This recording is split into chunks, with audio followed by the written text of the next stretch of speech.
Summer is quickly approaching, and your ministry team is no doubt ramping up for one of the great summer church traditions, Vacation Bible School. As a church communications person, you're likely focused on ways to get the word out about the event, but the potential within VBS to reach and connect with your community goes far beyond just the kids. All it takes is a bigger vision and a little planning. And so on this episode of the MyCom Church Marketing Podcast, we're talking all things VBS. Thank you to everybody for listening. My name is Dan Wunderlich. I'm a United Methodist pastor, and our guest today is Scott Spradley. Scott is the director of Cokesbury Kids for the United Methodist Publishing House. Scott, thanks so much for being with us today. Thank you for having me. It's great to be on your show. Well, let's begin by having you tell us a little bit about yourself and what you do. So my current role is the director for Cokesbury Kids. I focus a lot of my time on leading the team that develops and creates Vacation Bible School, but also have recently taken on some responsibilities in working with what we produce for ongoing Christian education, what a lot of us grew up calling Sunday school. Yeah. But that's a new part of my role. I've been with the Methodist Publishing House for coming right up on 33 years. Wow. I've spent a lot of my time in retail, but even before I went to work at the Methodist Publishing House, I grew up United Methodist. Went to Vacation Bible School, and when I was too old to be a participant, my mom says I started volunteering with VBS when I was 13. Wow. So I've been volunteering, helping with VBS. I spent a lot of my adult life in youth ministry, Sunday school teaching, and definitely VBS in my volunteer life, and working with Cokesbury stores until 2014. So I've had the pleasure of doing one of my absolute favorite things, putting together Vacation Bible School since 2014. That's awesome. Well, it's one of those programs that feels like it's been around for forever. I looked it up, and Wikipedia at least traces it back to a summer Bible school class that was organized by a school teacher named D.T. Miles in Hopedale, Illinois, which is just sort of the perfect name for where VBS might have originated, Hopedale, Illinois, and that's in 1894. Some other sources cite similar activities in Canada in the 1870s, but certainly with that being well beyond our lifetimes, 130, 150 years ago, it certainly means that it's been around longer than all of us. And so I guess my question to you is, in a world where church programs come and go, and really, there's a couple core elements, worship and sharing meals and the things that the early church did, with so many programs that seem to come and go, why do you think VBS has lasted? What's made it such a foundational activity across all types of churches and denominations? So I think there's a lot of reasons. As somebody who grew up going to VBS, I think one of the first things is it's fun. But two, it's not just fun; it's meaningful, it's valuable, and now now as an adult, I can look at VBS and my own participation and observing our test churches and talking to VBS leaders around. And I think one of the biggest things VBS does, it's definitely a great outreach for churches. Mm-hmm. But even more so, I think it really is a good, I don't know, in reach might be the word. Yeah. It's a great community building activity within a church. Yeah. I personally have gotten to know and made many friends in the different congregations I've been a part of. And a lot of times the places where I've done that is when I've been serving with other folks doing VBS. And then I think it's also, gosh, it's an opportunity for anybody who who wants to in a congregation to get involved in real one-on-one ministry. It's not spectator ministry. Right. It's a participation, and we get to be in ministry with each other, with our community, with the kids in our community. I mean, it's just I think it's a really strengthening activity that the local church does, and I think it's one of the few that provide that much strengthening, if that makes any Oh, sense. absolutely. Yeah, and obviously it's a large time commitment even for volunteers who are just there the 5 days. It's certainly more for those who are organizing it and decorating and all of that. But yet it's still such a short period of time, but it is amazing what you can accomplish in, a 4 to 5 day event like VBS. And actually, that's funny calling it 4 to 5 days. When I was looking at it, these ones that used to happen 100 years ago, some of them were 4 to 8 weeks long. And so certainly, it's this idea that while VBS has endured, we do it differently, and over time, it has changed. And obviously, these last 2 years, it's forced innovation on all of us. VBS is no exception. Before we hit record, I was thanking you for having an online version ready to go 2 years ago because the pandemic hit and we suddenly were scrambling for an answer. So can you talk about what the challenges are in adapting and innovating VBS, whether it is a response to a global pandemic or just the changes that come about with each successive generation of kids? Sure. I think one of the things that we try to do, and this is kind of a sideways answer to your question, but we try to stay connected with our customers and their end users, and we do that in a lot of ways. If we have a customer who has a question or a concern, even if it's a simple thing that we can just type an email and tell them where something is or how to use something. We'll often take the opportunity to have a call with our customers. And we also pay attention to what our customers are putting on our Cokesbury VBS private Facebook page. And Yeah. so we stay connected with our customers. And so we're trying constantly to change as we hear our customers' needs are changing and the church's needs are changing. And boy, the pandemic kind of accelerated some things that we were, you know, already thinking about. Fortunately, when the pandemic hit, we already had digital downloadable resources Yeah. ready to go. What we had to do was fill in some gaps, and because we knew churches that were not meeting in person, we're going to need some way to handle assembly time for Yeah. VBS. How do we have the assembly leader and the puppet dialogue? How do we lay the foundation for what this day's activities are going to be? And we were fortunate that our video producer at the time had a house full of kids, and and was able to use their family as the cast and put on assembly time and some craft assembly and Bible study time, That's awesome. all right there. But I think the big thing is that we try to stay constantly in touch. I think it's I don't know that the challenge is so much changing.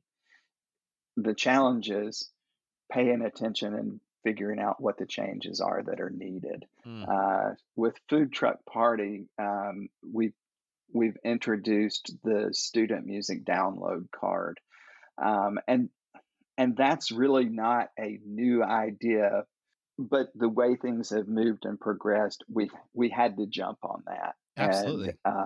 make it. I mean, people don't have CD, or you can't buy a new car with a CD player. Right. Um, you can't buy a computer with a, CD or DVD drive now, Right. and so those are the things we've been preparing for. Honestly, we've been preparing for that since probably a year before the pandemic, but lots of other changes have made it possible for us to go ahead and make some of the changes that people have been asking for. But Absolutely. so yeah. Well, and what I love too is that most of the VBS resources are so flexible. And so churches of all sizes can put this on. In my own pastoral career, VBS has looked different, slightly different in each place that I've been. One church, we did it during the daytime. Another church did it in the evening. Some churches keep it all to themselves, while others make it a community event. I served a small rural church, and they partnered with another Methodist church and then a church from another denomination. And so the three churches were doing VBS together because they knew that they wanted to create sort of a bigger experience for all of the kids. Some focused only on the kids, that rural church community. They also scheduled programming for the adults. And so while the kids were in class, the adults had things going on as well. And certainly it's contextual as to what works. But are there any particularly unique or effective expressions of VBS, ways that you've seen people adapt the model to their community? Wow, we've seen a lot of really cool things, and honestly, some of our best ideas have come from that, or some of our ideas that we pass on Yeah. to the end user. One of the things that's been cool to see over the years is how people make something their own. This Yeah. this is this is the way we do things. Hmm. One of our test churches, they always do Bible storytelling with puppets, and so they've got people constantly wanting to be part of that. And I guess that's the thing that's impressed me most over the years is seeing how through VBS churches have created roles and spots that people just really want to be a part of, or they Yeah. want to do that. One of the things that we see a lot is churches use youth volunteers Hmm. to assist. And you're building young leaders, and you're giving the next generation of leadership in the church an opportunity to do hands-on ministry right beside your adults. And I love the way that VBS can be such an intergenerational connector and ministry within the church. Yeah. One really unique thing we ran into, there's a church in Louisiana, and I'm sorry that I don't have the name of that church at the moment, but they actually do a senior adult VBS, Oh, that's cool. and they adapt materials and create they'll pull some crafts and things like that and have some storytelling. This church has some resources, so they usually hire a music leader and a Bible teacher uh, to be like their guest speaker, but they put it within the skin of Vacation Bible School, and you've got all the decorations and all the That's cool. uh, cool world that they've created. When I was talking to the creator of this program, she was telling me, this is for senior adults. This is for people 55 and up. And I'm like, oh, I'm a senior adult. I'm like, I hadn't thought of myself as a senior adult yet, but Yeah. I'm a senior adult, and I love VBS. So it made sense. It's like, why not have adult VBS or senior adult VBS? Because we like to have that kind of fun just as much as anybody. And if somebody is a good puppeteer, they might get my attention. So Yeah. uh, and I think that was one of the most unique things I've seen through the years is the senior adult VBS. Oh, that's really cool. That's really cool. And you mentioning youth helpers, that's exactly how my church does it. We are largely run by youth, and we've got a core group of adults that help, but we really allow the youth to take the step. And a lot of them are former VBS attendees who maybe aren't even attenders of our church, throughout the rest of the year, but they came to Vacation Bible School, and then once they aged out, they really wanted to help. So it's this really cool community of folks that we get to connect with annually. But as we turn and sort of contextualize it and focus it down onto the responsibilities of our audience, so many are local pastors, but folks that are working in church communications, mostly top of mind this time of year is let's get the word out so we get people signed up, whether that's volunteers within the church or getting the students themselves to sign up for the events. And on this podcast, we have covered all kinds of channels. We covered, old school flyers, direct mail, social media, both organic and paid ads. Like we try to respect and cover the gamut of promotion. I know promotion is a big deal, and it's something that you all think about as well, not just the writing of the curriculum. And so, what do you think is a good a foundation or starting point if a church wants to make sure they're being intentional and effective with their VBS promotion?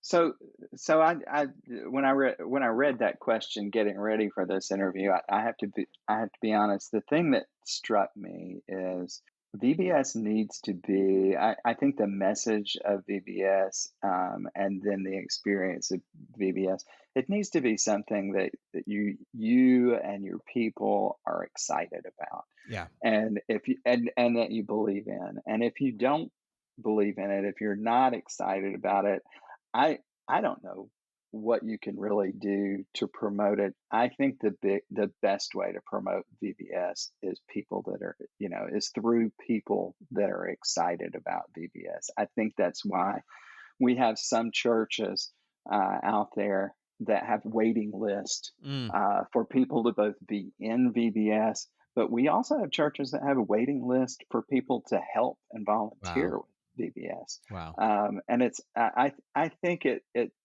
kind of starts at the top. It's as far as who's leading VBS. How excited are you about it? Do you really believe in it? And that's that fits all sizes.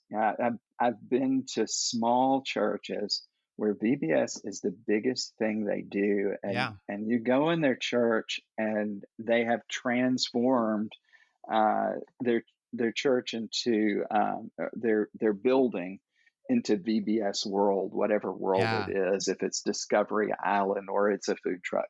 And it's mind blowing what these small churches do. And then we see large churches that do it to their scale as well.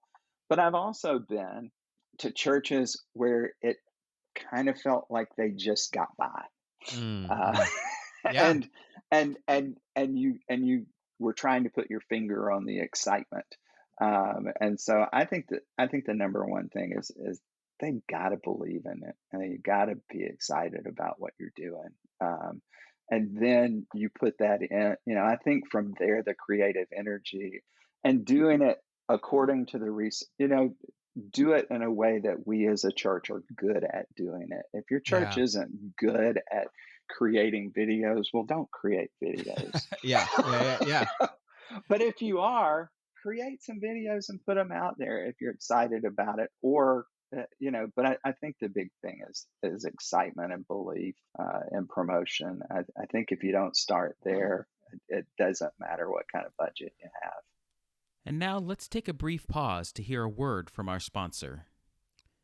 May 3rd is World Press Freedom Day. This annual observance affirms the importance of cherishing information as a public good and strengthens journalism to advance transparency. In a time of rising misinformation and sensitive issues, News serves all United Methodists as the place to turn for fair, faithful, trusted stories that inform and inspire. On World Press Freedom Day, hear firsthand how we report for the public good. News puts a human face on global issues through thought-provoking multimedia content, providing a glimpse into the lives of those affected and highlighting ways to be part of the solution. Visit umcom.org/donate to see how you might support this vital work. And now, back to our program. Yeah, VBS should be fun. I mean, you're not going to get a kid to sign. You might get a parent to sign up a kid because they want a couple hours, during the day, or their kid is not at home. But you're not going to get that excitement amongst the kids unless it looks fun. But also we know that some of the promotion is reaching the parents, and some of it is getting them to pay attention. And obviously, excitement, photos or videos of people smiling, having fun is helpful. But one of the things I've been thinking about a lot recently, is using the principles of content marketing, where we try to, like you've actually talked about in the developing of VBS, figuring out what your community actually needs. What are they doing? What questions do they have? What issues are they wrestling with? And then adapting what you're doing to answer those questions. And so we're always looking for ways on this podcast to get out of just, hey, this is going to be really exciting, sign up, come this day.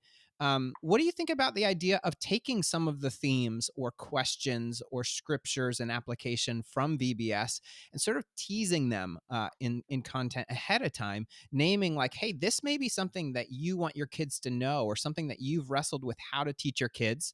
Well, we're gonna cover it this week. Do you think that might be an effective way of grabbing a parent's attention? Absolutely. And thinking about, and I hope I'm not jumping ahead here, but in thinking about like food truck party, Yeah. for example, it was absolutely a team birthed concept. It wasn't one person's idea, and it was also, and I should also say the Cokesbury VBS team extends far beyond people who are employed by the Methodist Publishing House. Yeah.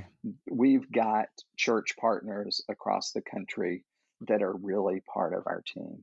Mm. Um, as we were in the middle of the pandemic, as we were thinking, it was what do people need? And one of the simple things that it felt like people needed, where they were, with the pandemic, people were feeling isolated and alone, Yeah. and I don't know about you, but I mean, I found myself in situations where I needed to talk to somebody, or I needed help, or whatever. And I actually meet with a spiritual director, and my spiritual director said, "Well, Scott, have you thought about asking God for help?"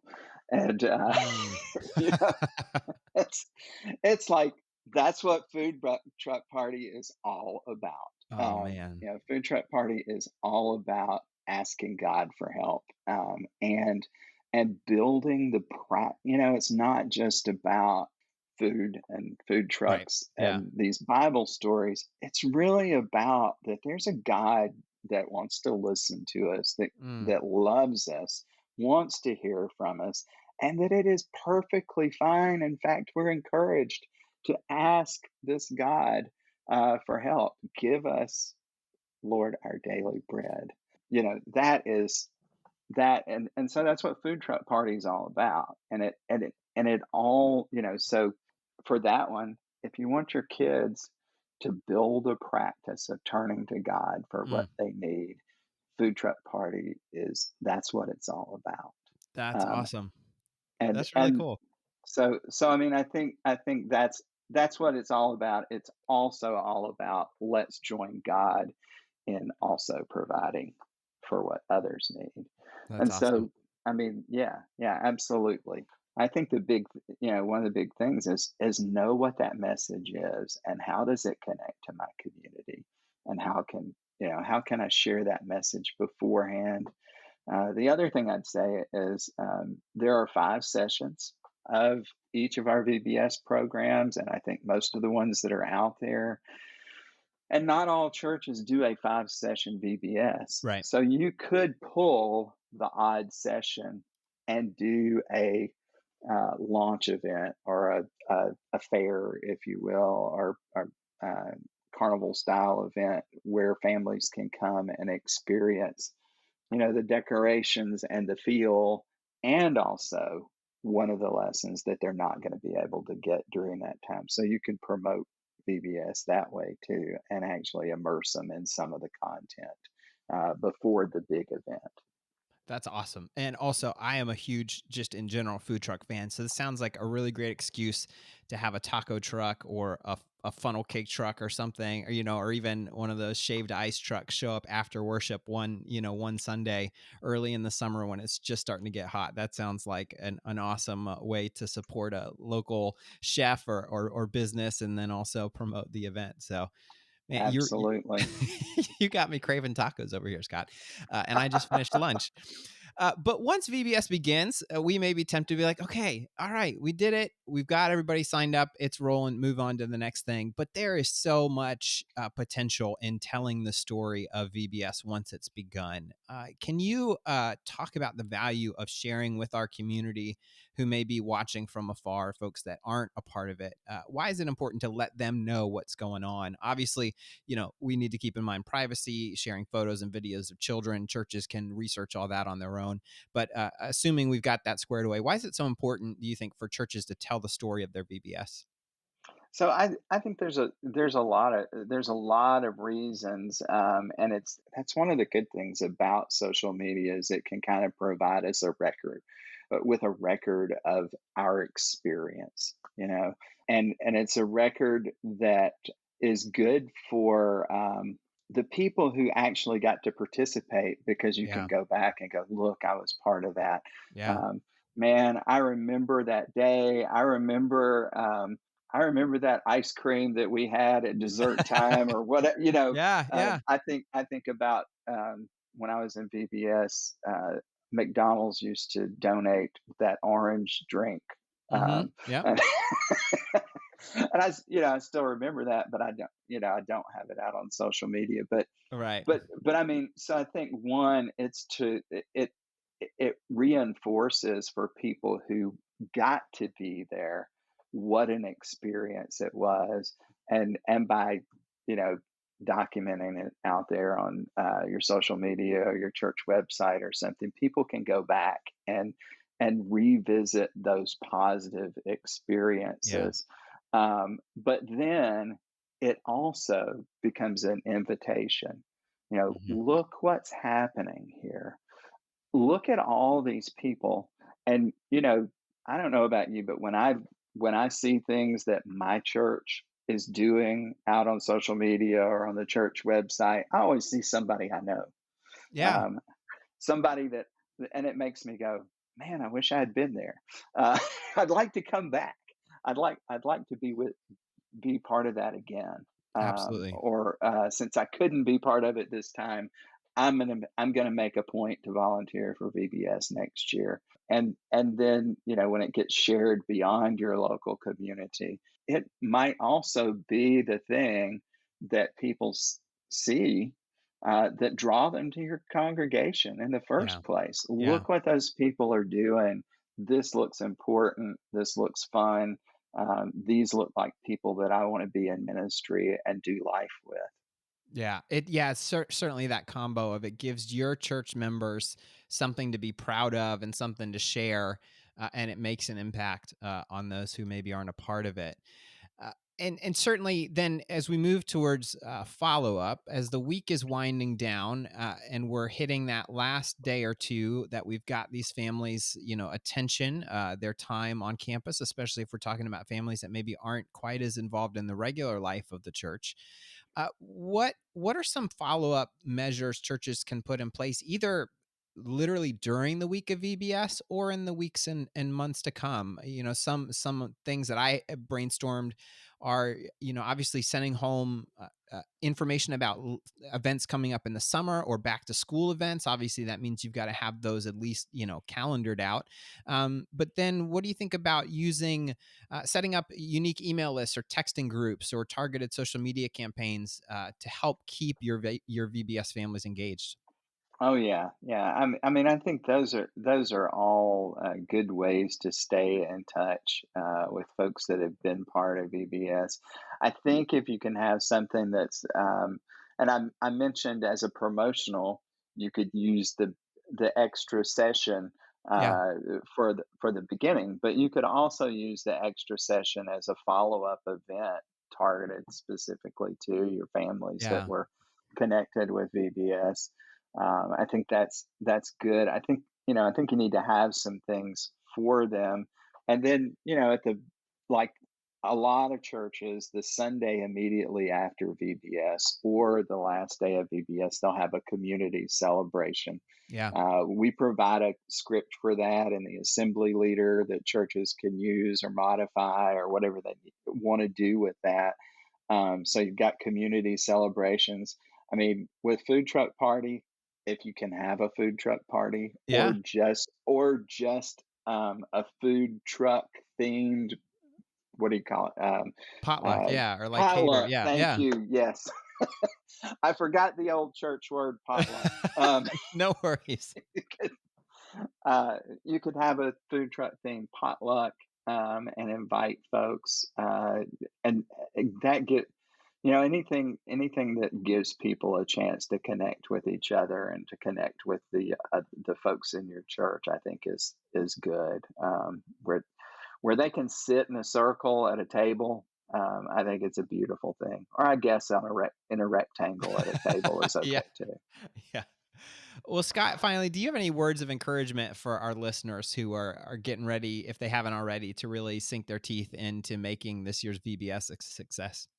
Yeah, I have to say, I know that the last 2 years have been pretty difficult on folks. It looks like this summer is going to be better, but my word of encouragement is thank you for hanging Mm, in there. yeah. Thank you for caring about the children and the families and the people in your midst. Thank you for being a light in this world that needs it so much. You know, the people that are out there doing VBS and that are volunteering, they are, you guys are heroes. I probably wouldn't be here if it weren't for people like you. Mm, And so I say thank you, not just for doing VBS for this summer, but when you're doing VBS, you're making an impact on the world. mm, And you probably don't know how big that impact is, and the lives that are going to be changed because of that. And I mean, it's just they say if we can reach just one person, and it's true, because that one person, how many will they reach? So yeah. I just encourage you to stay with it, and thank you. I think VBS is such a good thing that you can do.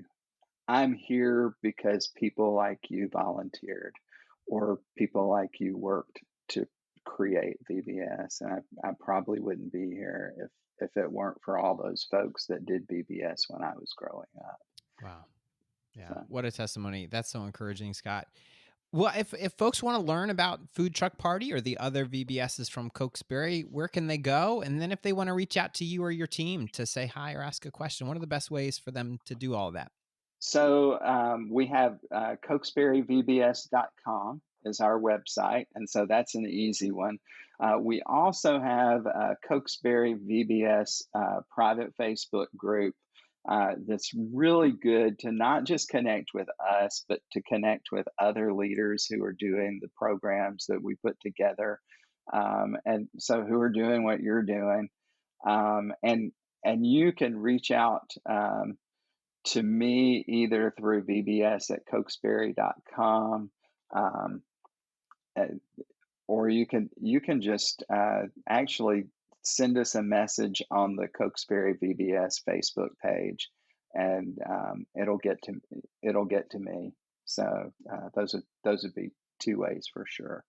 Awesome. Well, Scott, thank you again so much for your time and all the work that you put into this program. Thank you, Dan. I appreciate the time, and lift up prayers for all of our friends out there that are preparing for and doing Vacation Bible School in the next months, and all the people who will be the beneficiaries of your work. Absolutely.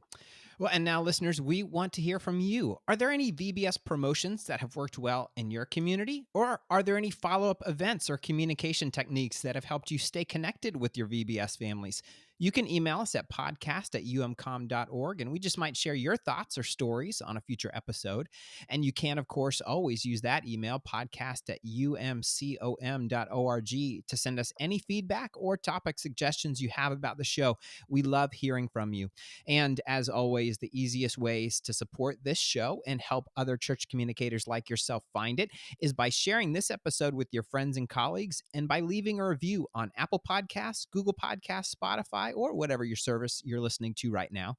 And did you know that United Methodist Communications has celebrated over 80 years of ministry? Your support ensures that the latest denominational news, dynamic stories, and informative articles will continue to connect our global community.